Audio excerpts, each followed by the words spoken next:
Hola, hola querida comunidad, bienvenidos a este nuevo espacio de salud mental aquí en FENEDI, este nuevo podcast. Quien les saluda, Gabriela Caiza, psicóloga clínica, acompañada de una espectacular profesional. ¿Cómo estás? ¿Cómo te ha ido? Muy bien, mi nombre es María José Ron, soy neuropsicóloga clínica. Bienvenidos a este espacio, no duden en hacernos cualquier pregunta que tengan por ahí, escríbanos que vamos a estar felices de responderles. El día de hoy nos acompaña una invitada y Gaby nos va a ayudar presentándola. Bueno, miren, antes de esto les quiero hacer una introducción. El tema que nosotros vamos a abordar el día de hoy es sobre el suicidio. El día de ayer, 10 de septiembre, se habla mucho sobre la prevención del suicidio, dado que en el mundo cada 40 segundos una persona pierde la vida por esta causa. Es por ello que hemos traído una invitada que nos va a compartir su testimonio y vamos a ir abordando ciertos conceptos muy importantes en torno a esta temática. Así es que bienvenida mi querida Cami, qué gusto tenerte aquí. ¿Cómo estás? Bien, muy bien, feliz de estar aquí, gracias. Qué chévere, nos encanta. Y bueno, chicas, cuéntame cómo han estado, qué tal tu día, Majo. Bueno, tráfico, un trámite llegar hasta acá, pero feliz de poder estar acá y poder compartir este espacio. No se habla lo suficiente sobre salud mental, no se habla lo suficiente sobre salud mental relacionada con discapacidades, así que es súper importante y en realidad es un gusto estar acá, poder compartir. Así que, bueno. Así es, bueno, también mi día ha estado un poquito ajetreado y este sol que quema y a veces ahí nos ofuscamos un poquito.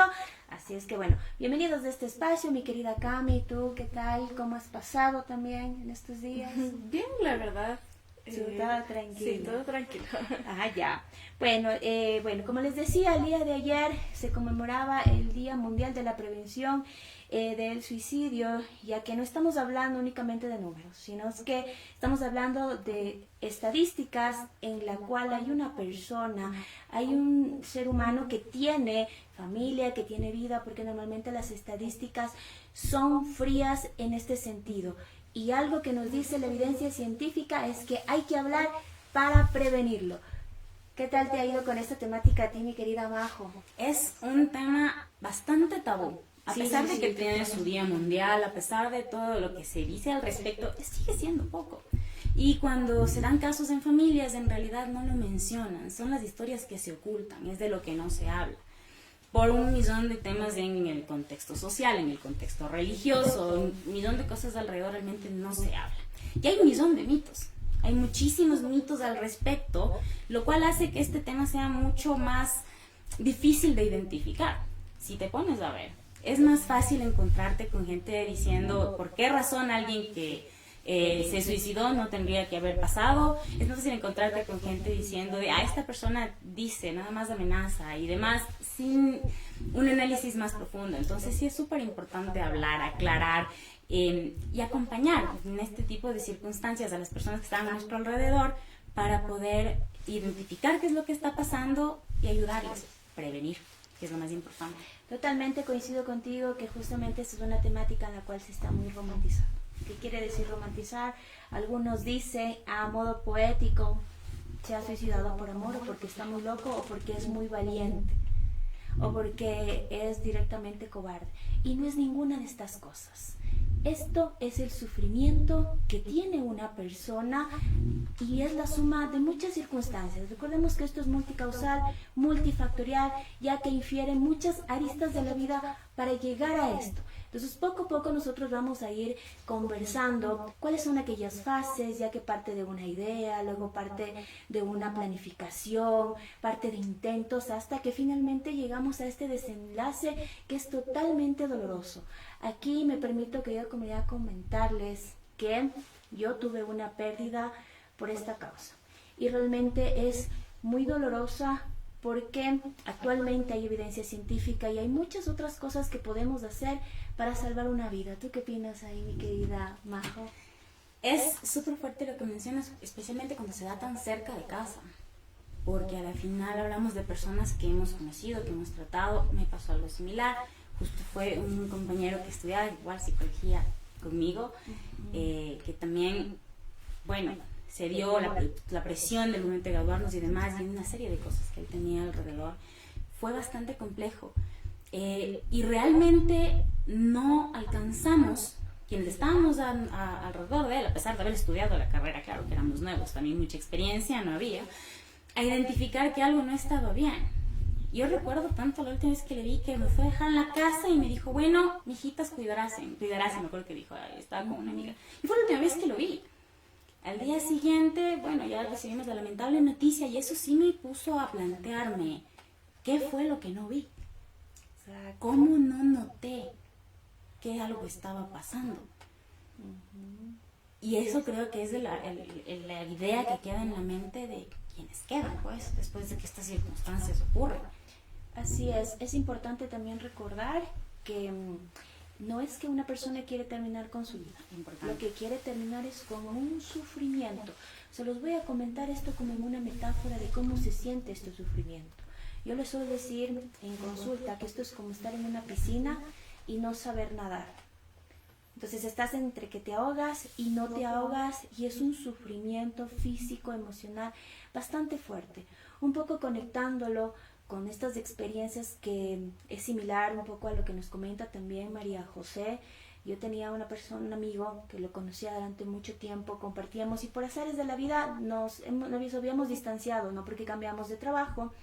Y coincidencialmente un día que yo salía de un evento, él estaba en el Uber.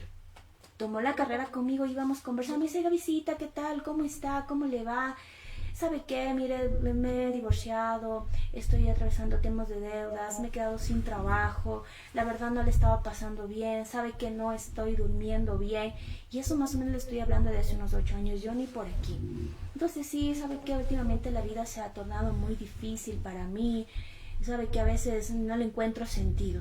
Realmente yo no me supe percatar, sino es que más bien era mi emoción de haberle visto, conversamos.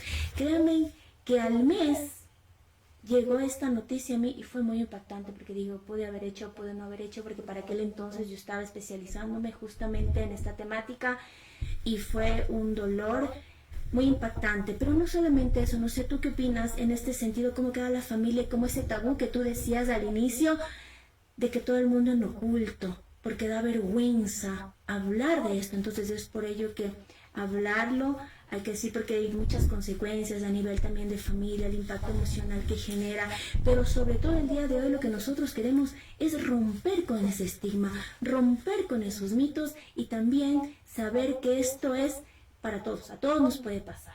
Absolutamente a todos, eso no hay una población específica, no hay edad específica, y se dice que es la tercera causa de muerte en el mundo entre edades de 18 a 29 años. Es fuerte. Justo en este tema que mencionabas, que se siente, es la metáfora que ocupas es bastante clara, sentir como que están en una piscina y no saben nadar, no tener los recursos, y es de tener un dolor. Y bueno, justamente ahí es en donde viene lo que decíamos del tema de ideaciones, que es por donde empieza, básicamente, ya la posibilidad de que esto se materialice. Es una ideación, no quiere decir que necesariamente va a llegar a pasar, pero ya es algo a lo que hay que prestar atención. ¿Qué es una ideación? Una ideación vendría siendo plantearse la posibilidad de que la gente a su alrededor estaría mejor sin esa persona, básicamente. Es un, ¿qué tal si hago esto? O podría hacer aquello, a lo mejor si no estuviera aquí estarían más tranquilos, solo traigo, bueno, vamos, una serie de circunstancias. ¿Qué me cuentas? ¿Qué piensas de esas cosas?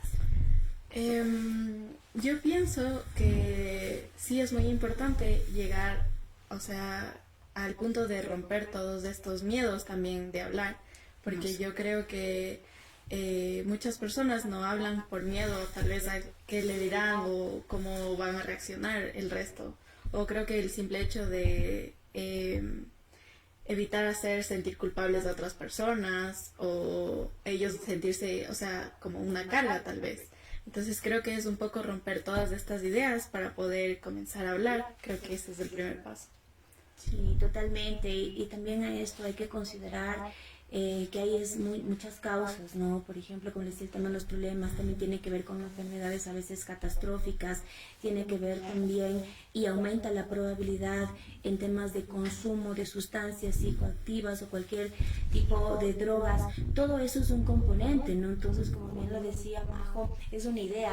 Y creo que a la mayoría, a lo mejor en algún punto nos ha pasado que estamos atravesando una situación muy, muy dolorosa y decimos, ay, me quiero morir, ya no aguanto más. Entonces empezamos desde ahí, luego ya empieza a ser muy constante este tipo de pensamientos. Mi querida Cami, cuéntanos, ¿cuándo tú te diste cuenta que empezaba como a cambiar esto en ti? ¿Desde cuándo empezó a resonar?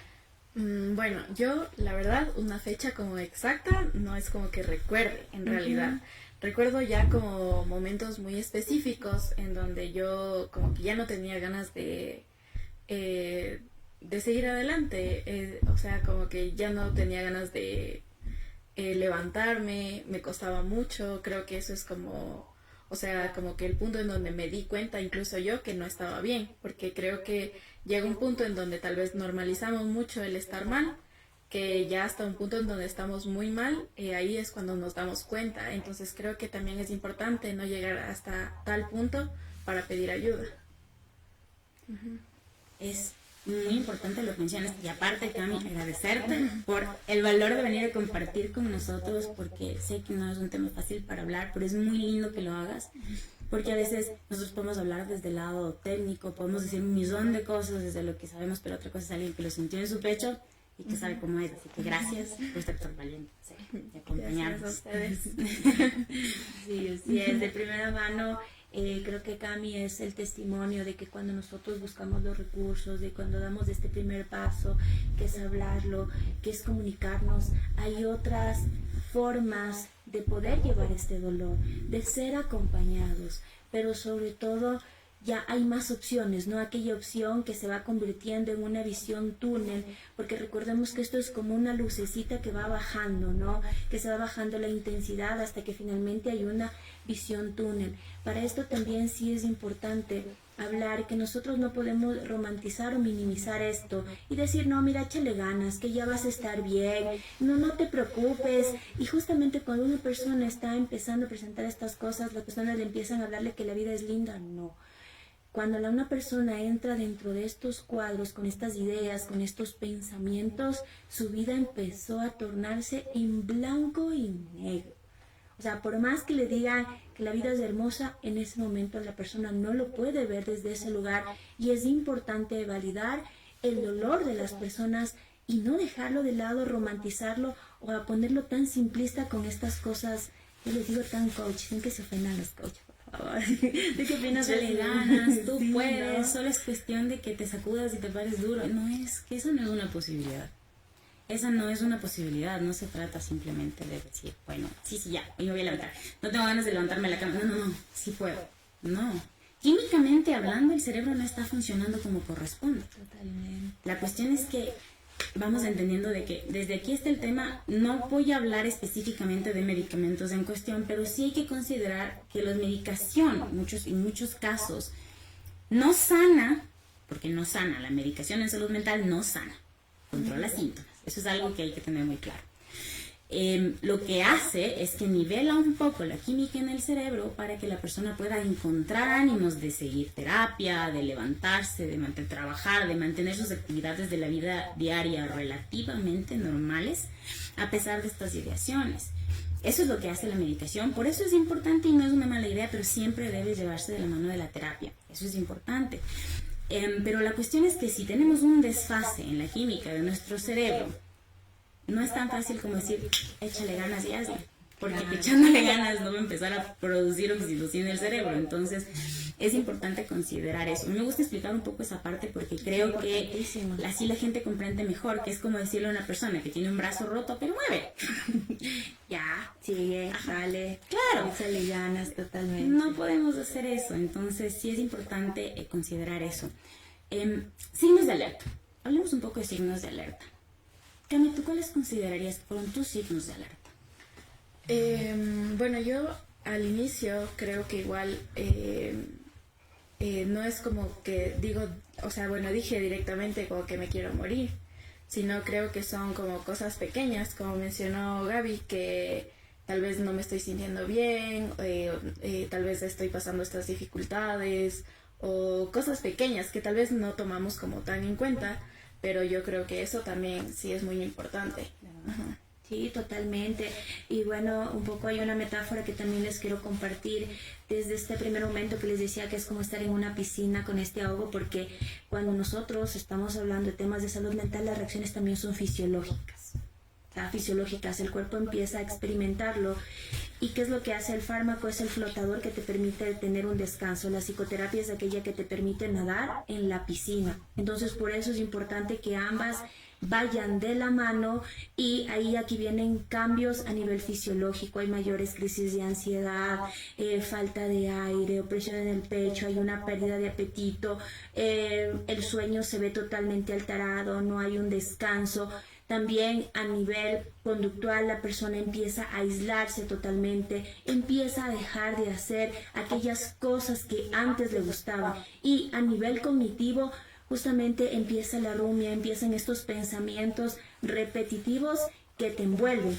Yo suelo explicar lo que es como un hater que te viene a quitar y a decir un montón de cosas, y es tan repetitivo esto que hace que definitivamente en este sentido tu mirada se nubla. En este aspecto, con esto que acabo de decir, ¿qué cosas también coincidieron contigo en este sentido? Yo creo que igual mucho el sueño también, creo que es algo también de lo que no se habla mucho, pero creo que es un síntoma muy importante. Creo que el descanso también es muy importante para uno estar bien.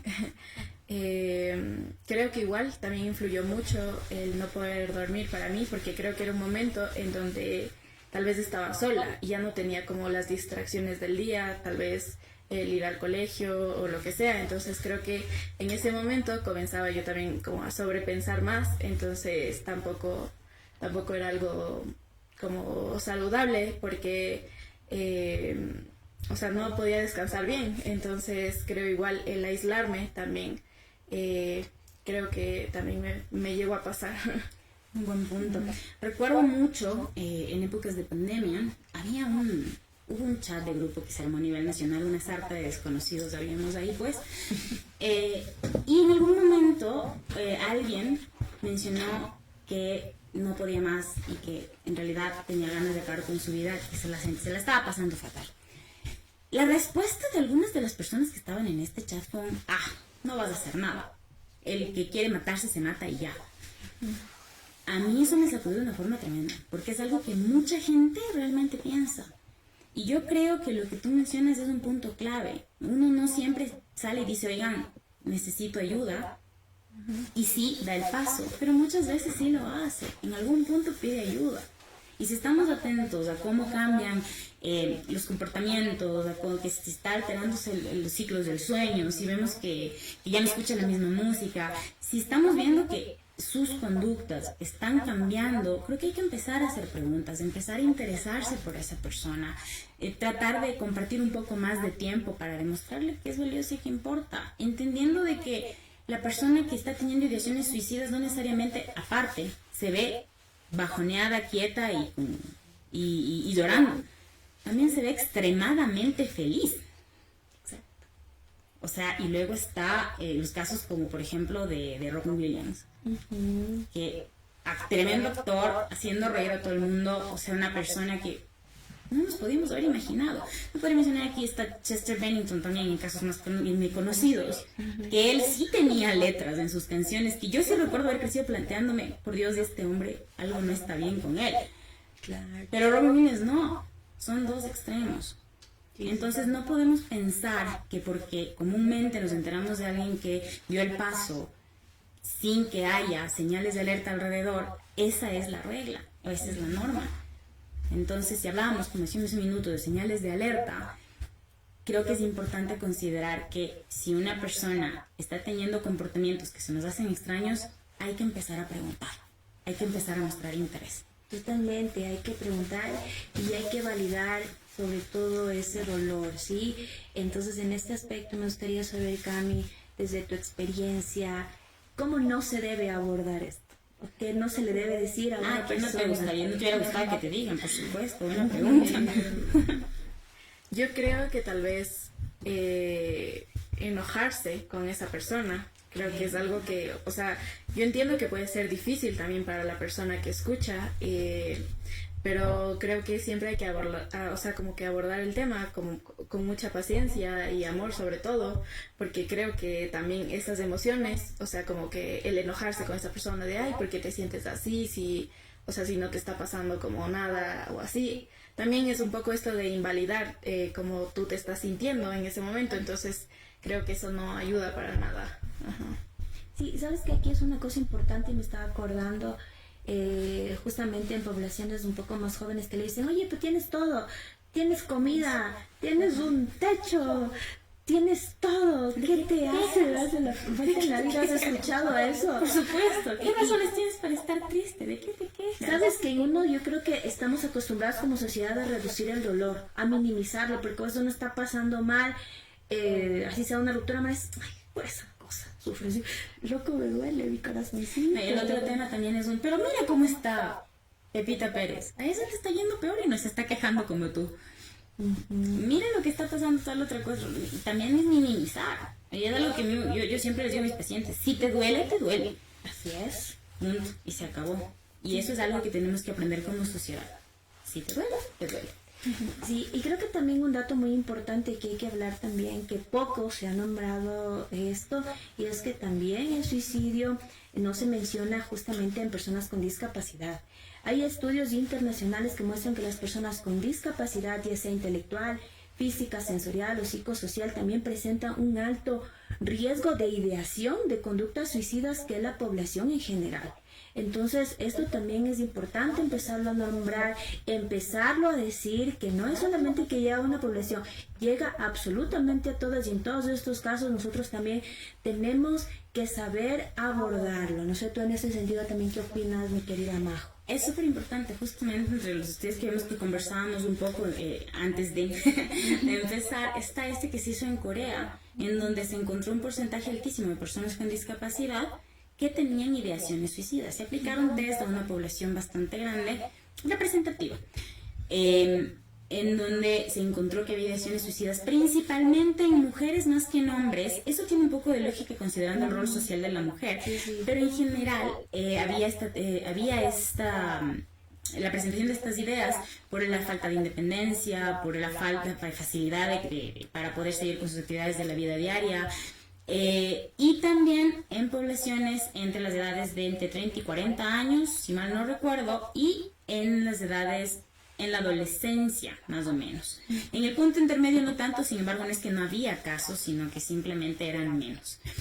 Pero esto quiere decir que el tener una discapacidad indudablemente sí es un factor predisponente y sí tenemos que prestar más atención porque la sociedad en sí no te facilita la vida y eso es algo que hay que considerar. Sí, porque hay mucho romanticismo, se sigue manteniendo esta parte del estigma y justamente en ambas poblaciones, como bien lo decía también María José, las mujeres es donde hay más intentos, pero estadísticamente los hombres son quienes lamentablemente más llegan a cometer el acto suicida y eso también somos responsables también como sociedad porque esto también es una violencia estructural donde nosotros estamos hablando de que no hay necesidades económicas, necesidades de un trabajo, socialmente también el Estado también es responsable de eso. Y eso por un lado. Y por otro lado, dentro de lo que son las políticas públicas, es lamentable que aquí en nuestro país no tengamos estadísticas específicas sobre suicidio, sobre todo en personas con discapacidad. Nosotros cuando buscamos los datos están desde el 2013, desde el 2015, ni siquiera tenemos datos actualizados y sobre todo con esta población no se ha hecho. Entonces eso a mí, un criterio personal, por favor no me funen, y es que directamente, o sea, no están garantizando nuestro derecho también a la vida y nuestro derecho también a tener una vida digna. Tenemos una pregunta, me parece. Sí, justamente tenemos una pregunta sobre el tema de las políticas públicas. Dice, excelente tema, es un apoyo para las familias y las personas que pasan por depresión y las consecuencias del suicidio. ¿Cómo mejorar las políticas públicas para atender de manera efectiva y afectiva los problemas de la salud mental en el país? ¿Cuál sería su propuesta? Bueno, realmente el tema de que se dé un enfoque más en la atención primaria. Yo pensaría que la respuesta está en la atención primaria. Y ahí sí lo puedo decir desde la experiencia, porque yo trabajé en la Dirección Nacional de... ya me olvidé. Pero vamos, en el Ministerio de Salud. Y sí creo que hacía falta desde hace un tiempo atrás mayor atención a lo que es la salud mental. Se enfocaba mucho más en el tema de adicciones, que sí es importante, pero no había tanto en sí en ese entonces a lo que es la salud mental, desde la depresión, desde el otro tipo de enfermedades. Entonces, sí, desde el primer nivel de atención empezamos a fortalecer el tema de la atención psicológica, que haya más psicólogos, que en un centro de salud tipo A, por ejemplo, haya un psicólogo obligatoriamente, no se diga en el tipo B, no se diga, obviamente nosotros más grandes, más psicólogos todavía, así como se asignan médicos por población, se asignan psicólogos por una población similar. Con esto yo creo que ya podríamos empezar a zafar un poquito este nudo. ¿Qué opinas tú? Bueno, es que en este sentido también va un poco más allá. Lo primero que se tiene que garantizar como Estado es que se suplan las necesidades básicas, que es educación y salud, cosa que lamentablemente nosotros a nivel país estamos como muy atrás. Segundo, nosotros tenemos que exigir. No existe lo que no se verbaliza.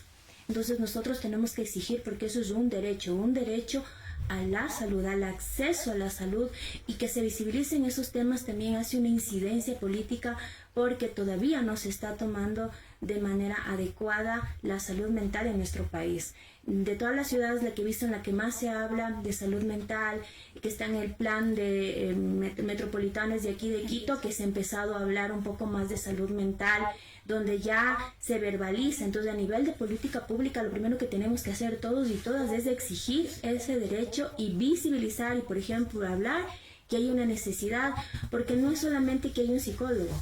Esto es desde un modelo biopsicosocial, porque hay varias aristas que sostienen a una sociedad y que sobre todo sostienen al tema de la salud.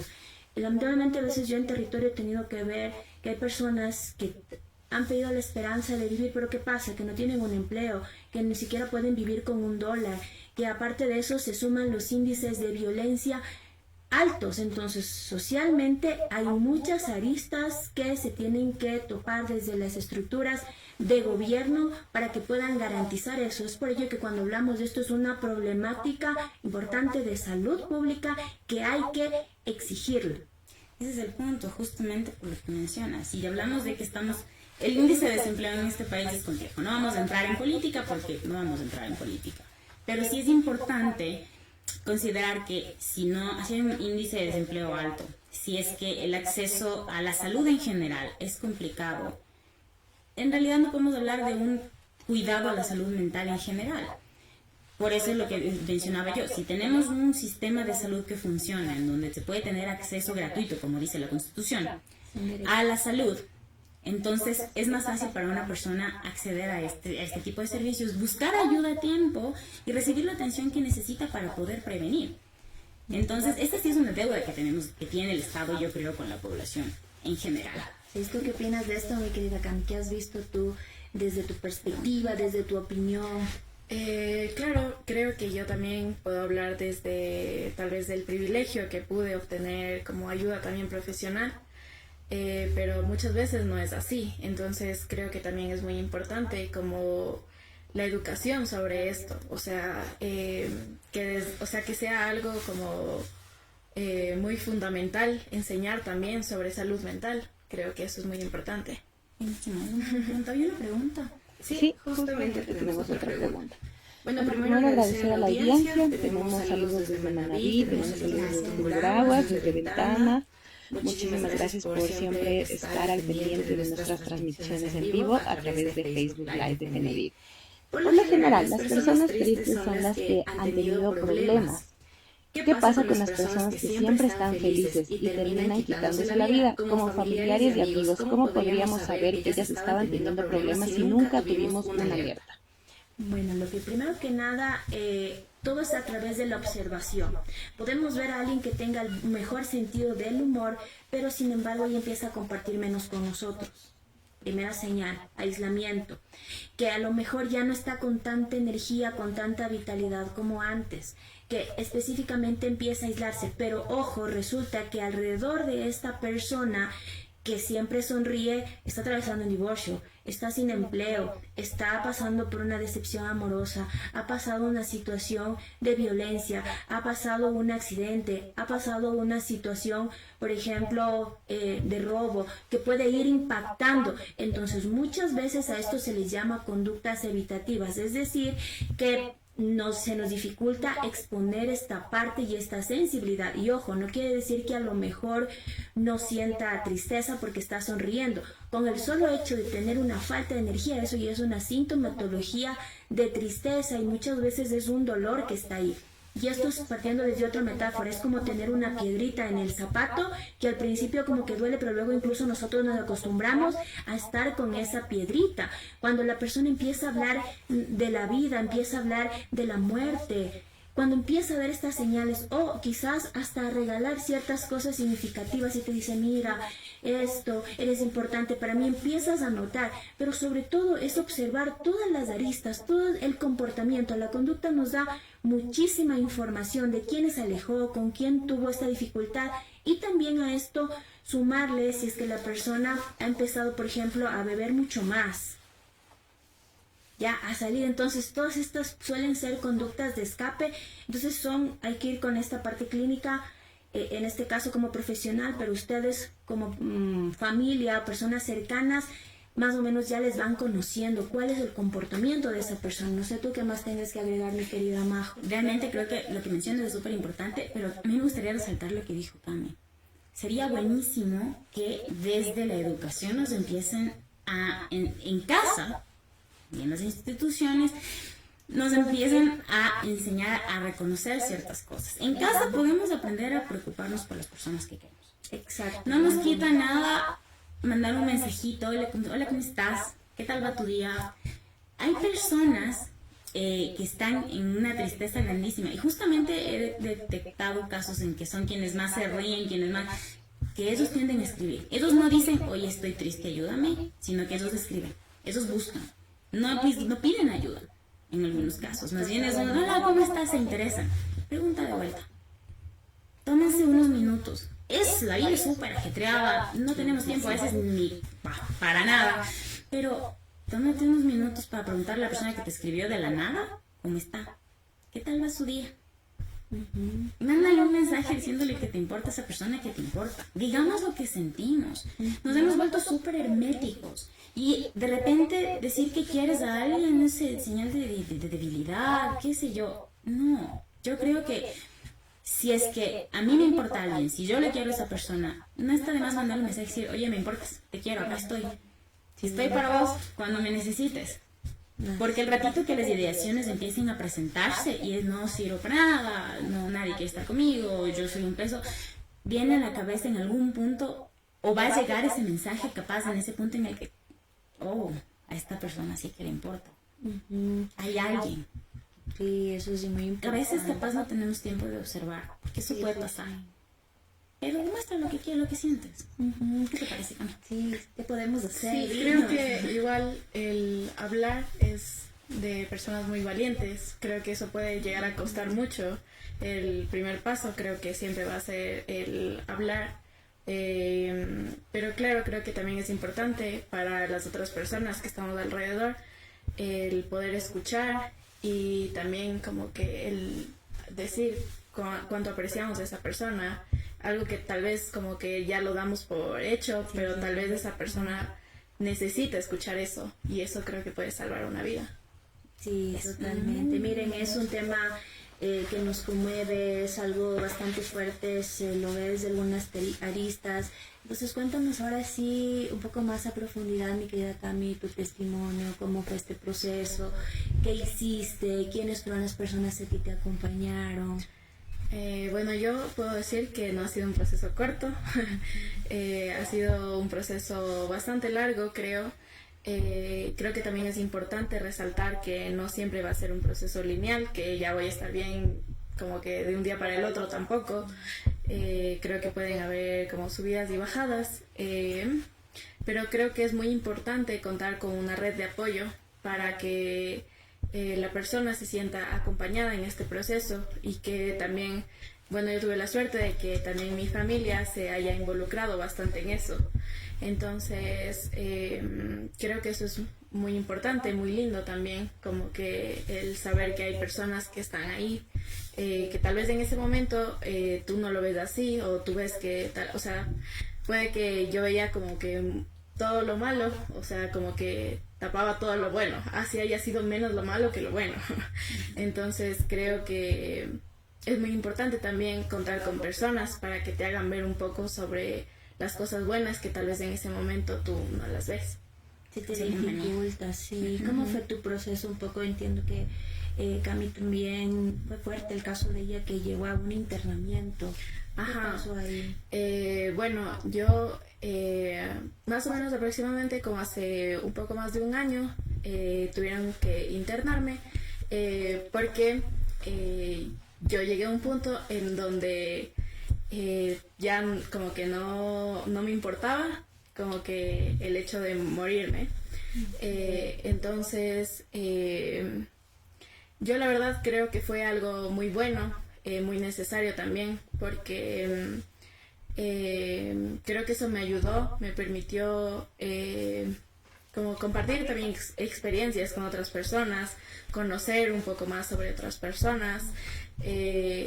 Y la verdad, actualmente yo me veo como una persona muy diferente a la que yo era hace un año. Y eso ha sido gracias a todo el trabajo que he llevado con terapia psicológica, psiquiátrica, y creo que es importante también recalcar que no solo como con fármacos o algo por el estilo medicina se va a solucionar el problema. Creo que es mucho más importante también acudir a terapia psicológica profesional para poder tratar estos problemas de a fondo. Eso creo. Muy bien. Muchas gracias. Muchas gracias. Creo que hay algo que es importante mencionar. Hemos hablado aquí de que, si bien es cierto, la depresión es en donde principalmente se presentan las ideaciones y los intentos, pero hay que mencionar también otro trastorno del que no se habla mucho y del que puede ser importante también considerar, que es la ciclotimia. En la ciclotimia también se presentan ideaciones suicidas. En la ciclotimia hay menos casos en donde realmente se dé el paso. Sin embargo, las ideaciones son bastante fuertes y la sensación de ahogo es constante porque es justamente cíclica. Eso quiere decir que puede ser que una persona tome medicación, hizo su proceso en enero. Y bueno, está bien, tranquilo, febrero, marzo, abril, mayo, junio, agosto, y de repente en diciembre algo ocurre, todo vuelve a sacudirse y de repente vuelven estas ideaciones. Y aquí se genera un problema que es muy común, que es ¿pero qué pasó si yo ya estaba bien? Si yo ya no sentía estas cosas, ¿por qué me está pasando nuevamente? Y empezamos con culpa y otras cosas que, bueno, se vuelve este círculo vicioso que nos lleva otra vez allí. Si esto les ha pasado en algún momento, sí hay que buscar un poco más de ayuda para comprender el por qué. Porque la depresión se puede controlar entre medicación, entre terapia, entre todo este tema. Y no es que al final, justo como decía Cami, no es un proceso lineal, es un sube y baja. Aparte que la terapia duele, eso hay que decirlo, todos tenemos que saber, la terapia duele. Duele. Si no te duele, no le estás haciendo bien. No, mentira. Pero duele, la terapia es dolorosa. Entonces, si ya pasé por todo este proceso, borro y va de nuevo, a veces sí. Si hablamos de ciclotimia, sí. Sí, hay muchas cosas, ¿no? Como por ejemplo, una más altísima son los trastornos límites de la personalidad. También, sobre todo, alguien que ya ha pasado por una situación de violencia bastante extrema. Entonces, todas estas también son ciertas alertas, ciertos indicadores que a nosotros nos dan. Sin embargo, a todas aquellas personas que nos están observando, Cami es el testimonio vivo de que cuando nosotros hablamos y buscamos la ayuda, que es el primer paso, hay otras maneras de construir la vida. Marsha Linehan decía, construir una vida que merezca la pena ser vivida, sí es posible. No nos aislemos, tratemos de no dejar de desconectar con aquello que es valioso, que es importante para nosotros, y saber que no somos lo que nuestra mente nos dice. Nuestra mente nos dice cosas muy feas, muy desvalorizantes, de que no valemos, de que estamos estorbando, pero no es así. Eso es algo, yo les digo, es un chismoso que viene a decirnos muchas mentiras de lo que no es, sino más bien lo que nosotros conectamos. ¿Y cuál sería tu mensaje, mi querida Cami, para todas aquellas personas que a lo mejor no le están pasando bien, qué deberían hacer y tú como ese testimonio firme de... Bueno, yo creo que sí se puede salir adelante, aunque parezca como muy complicado. Muchas veces como que uno siente que ya no hay salida, pero yo creo que vale la pena continuar. Sí, creo que yo estoy muy agradecida de todas las personas que me han ayudado, y sí, creo que vale la pena seguir adelante, seguir viviendo. Muchas gracias por decirlo. En realidad es importante. Creo que es súper lindo que tú que lo pasaste lo puedas decir. Vale la pena. Y en realidad busquen ayuda. Busquen ayuda. Es muy importante. Me gustaría que cuando al cerrar podamos compartir números de información para que puedan contactar y puedan pedir ayuda en caso de que la necesiten, porque este es un tema que en realidad es relativamente silencioso, pero hay que hablarlo. Y por eso me da mucho gusto. Me estaba olvidando. ¿Sabes en dónde también se presentan y no se habla? En neurodivergencias no diagnosticadas. Autismo, déficit de atención. Porque hay un índice de culpa súper grande. Porque es la sensación de estoy defectuoso, algo no está bien conmigo, yo estoy mal. Y eso también empieza a generar ideaciones suicidas. Así que son cosas que también es importante trabajar, ¿no? Tratar de encontrar un diagnóstico para poder encontrarle razón al por qué soy así. Sí, recordemos que es querer buscar una salida a esto, que es una situación bastante dolorosa. Y también me permito contarles una experiencia de que cuando tú tienes este conocimiento, que cuando te animan a hablar es posible salir. Tengo un amigo de profesión médica que nos llevamos súper bien. Yo siempre insistía que la salud mental. Créanme que él lo estuvo pasando, entró en una depresión súper fuerte. Y él ya estaba a punto de tener este intento y él le resonaban estas palabras de pedir ayuda. Un día hizo una llamada a una amiga cercana y le dijo, loca, ya no aguanto, por favor venme a ver, porque si no me vienes a ver ahorita ya iba a hacerlo peor. Entonces él en ese momento lo comunicó, fue internado, estuvo así mismo un tiempo él en este proceso, sigue su proceso y logró salir. Entonces por eso es importante saber de esto, saber que hablar va a ser el primer paso a darle una posibilidad a ello. Y creo que de algún modo, después de lo que pasé hace muchos años, que fue muy doloroso para mí, una manera decía como de resistir era prepararme en esto. Y cuando pasaba esto con este amigo, digo, cuando las personas tienen el conocimiento de qué hacer, cuando saben que este dolor es totalmente válido, sí hay una esperanza, y esperanza de ello fue este amigo que él por sus medios logró pedir ayuda. Creo que es muy importante. Realmente sí. Cuéntanos, Cami, un poquito más, durante tu proceso, ¿cuáles son los sentimientos que más te afectaban, que más te hacían, no, afectaban no es la pregunta que quiero hacer, que más te motivaban a salir? O sea, ¿cuáles son las cosas que ocurrían a tu alrededor que te motivaban a decir, ok, ¿cuándo ya empezaste, cuando ya te internaste y vas avanzando? A ver, yo creo que ver todo el apoyo que recibí, sentía que valía la pena. Tampoco quería decepcionarles, porque sentía que estaban haciendo un gran esfuerzo por mí. Entonces creo que también eso, el sentir que no estaba sola, creo que eso me ayudó mucho. Eso te motivó. ¿Y ahora qué cosas retomaste? Aquellas que dejaste, ¿cuáles son las que ahora te mantienen? ¿Cuáles son esos factores protectores que te han hecho cambiar esta visión que en algún momento estuviste?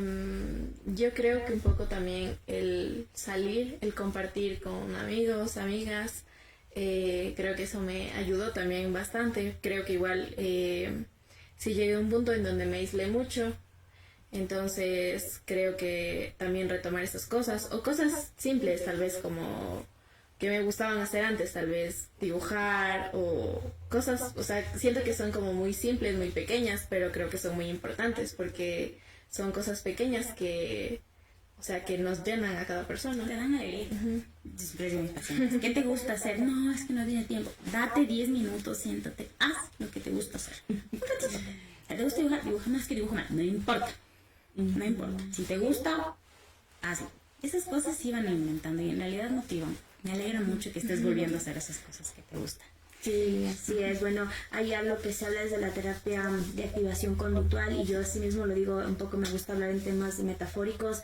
Recordemos que nosotros tenemos una acumulación también de aquellas experiencias de que lo que nos gustó, o sea, está ahí como guardado. Y a veces uno deja de hacerlo y piensa que como que cerró una puerta y dice, no, ya no me va a gustar. Entonces, cuando nosotros empezamos a tomar contacto, si es que te gustaba pintar, que si te gustaba la música, que si te gustaba el fútbol, quizás al principio no vas a querer hacerlo, pero ojo, la motivación no nace, la motivación se hace. Y a medida que tú empiezas a tomar acciones, como que esa puerta donde ya está guardada aquella experiencia linda con la cual tú disfrutabas, a medida que sigues interactuando, es como que ¡pac! Nuevamente se abre. Por eso que siempre les digo que la motivación no nace. La motivación se hace con la repetición de aquellas acciones, de todo aquello agradable que a nosotros nos gusta. Debes saber algo en temas de gusto, te puede gustar en temas de olores, para lo que antes eras bueno, si antes cocinabas, si antes te gustaban las plantas, si antes te gustaba estar con tus animalitos. Aunque tu hater te dice, no, ya no tengo ánimos, voy a esperar a que me dé las ganas de levantarte, pues a lo mejor levántate, que el momento que tú tomas la acción, automáticamente vas a revivir esa experiencia y te va a motivar a seguirla repitiendo. Pero eso ya se puede conseguir cuando estás empezando un proceso, ¿no? De inicio no es tan fácil. Cuando ya avanzas en el proceso, poco a poco ya vas retomando las ganas de levantarte y hacerlo, buscar tus plantas y demás. Bueno, en aras de si tienen alguna pregunta, no duden en hacerla por lo pronto. Y mientras tanto, Gaby, cuéntanos un poco de ti y cómo te pueden contactar quienes busquen ayuda por tu parte. Bueno, a mí me pueden buscar como Gabriela Caiza o Cápsulas BPI. Soy psicóloga clínica, mi especialización en terapias conductuales contextuales con una maestría en intervención psicosocial y una especialización en género, violencia y derechos humanos. Cualquier cosa, estoy a las órdenes. Si ustedes necesitan alguna información, pueden escribir acá. O a su vez también motivarles, así es que ustedes tienen temas de los cuales sería importante hablar en este espacio, pues también nos lo pueden hacer saber y estamos listos, así es que también cuéntanos tú, Majo, para que también nos puedan encontrar si los necesitan. Bueno, yo estoy en redes sociales como María José Ron, estoy en Instagram, TikTok y Facebook, si me quieren buscar. Mi número de teléfono, bueno, igual vamos a poner nuestros contactos por ahí, mi número de teléfono es el 097-93-10-760, perdón, ya te olvidé, no se puede estar quieta. Y sí, si tienen temas, ideas de los que les gustaría que hablemos, de donde les gustaría tal vez que profundicemos un poquito más, no duden en dejarlos porque va a ser súper chévere poder aclarar todas esas dudas. Y muchas gracias por acompañarnos, muchas gracias por estar aquí, gracias por compartir, Cami, en serio, gracias muchísimo y felicitaciones por tomar la decisión de salir adelante. Sí. Me gustaría ir cerrando con un mensaje final para luego ir dando los números a los cuales ustedes pueden contactar si saben de alguien que a lo mejor en este momento no le está pasando muy bien. Entonces, Cami, ¿cuál sería tu mensaje para nuestra audiencia? Para que personas que ya escucharon tu testimonio, que realmente lo valoro mucho. Gracias porque aquella situación difícil que tú pasaste sirve de testificar de que hablar sí vale la pena y que tú eres aquello que he venido a hablar el día de hoy. Bueno, primero yo quisiera decir que me gustaría que no tengan miedo de hablar, tampoco vergüenza. Creo que es bueno un poco comenzar como a romper esas ideas que tenemos tal vez de que ay no, qué vergüenza que me vean triste o todas esas cosas. Siento que hay que romperlas porque creo que es algo muy normal el estar, o sea, el sentir. Entonces creo que es importante el poder hablar siempre. Tal vez no puede ser, o sea, si tal vez no te sientes cómodo con algún familiar, puede ser con algún amigo incluso. Entonces creo que todo comienza desde ahí, y nosotros también como familiares, también como amigos, creo que es importante siempre estar pendientes y poder escuchar también. Creo que eso puede ayudar mucho y estar presentes para las otras personas. Gracias. Muy bien. ¿Y tu mensaje, Majo? El mensaje es hablen y escuchen.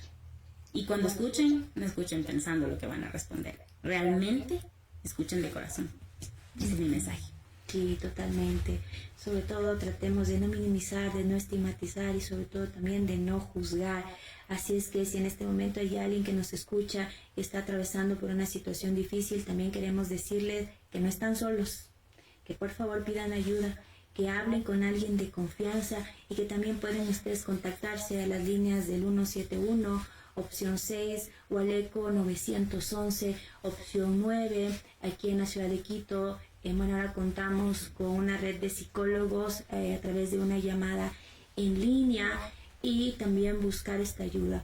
Algo que se me está escapando y con Cami conversábamos es que si usted puede ir a algún profesional de salud y a lo mejor en ese momento no hizo clic, no se desmotive. Busque uno con el cual pueda hacer clic y esta partecita sí es importante que más bien la comentes, mi Cami, porque creo que te pasó alguna experiencia como esta. Claro, o sea, bueno, yo en realidad pasé por varios psicólogos, entonces creo que es importante también no cerrarnos a la idea de que si no me fue bien con uno, ya no voy a volver nunca más, como no generalizar esa idea de que me va a ir mal con todos los psicólogos, porque yo creo que siempre va a haber una persona con la que puedas conectar bien y te pueda ayudar de verdad. Es que la psicología tiene varias corrientes, cada persona actúa de forma diferente y es verdad, yo siempre digo a mis pacientes, si no haces clic acá, no pares de buscar ayuda, busca a alguien más, pero con alguien va a llegar con quien vas a conectar y realmente todo va a fluir, así que importantísimo. Bueno, gusto chicas, qué gusto haber compartido este espacio contigo, Majo. Realmente me encantó y también Cami, nuevamente te agradezco por tener la valentía de estar acá contando tu testimonio y también agradecerte por esa oportunidad que te diste y por estar acá, que tenemos que seguir luchando, que tenemos que seguir visibilizando esto. Y bueno, yo quisiera cerrar diciéndoles que la vida siempre tiene segundas oportunidades, pero para encontrarlas necesitamos tender puentes y no levantar silencios. Querida comunidad, muchísimas gracias, ha sido para nosotros un gusto estar el día de hoy aquí, que tengan un día maravilloso y nos vemos hasta una próxima oportunidad, es decir, el siguiente jueves a la misma hora y por el mismo canal. Hasta pronto. Hasta pronto. Gracias.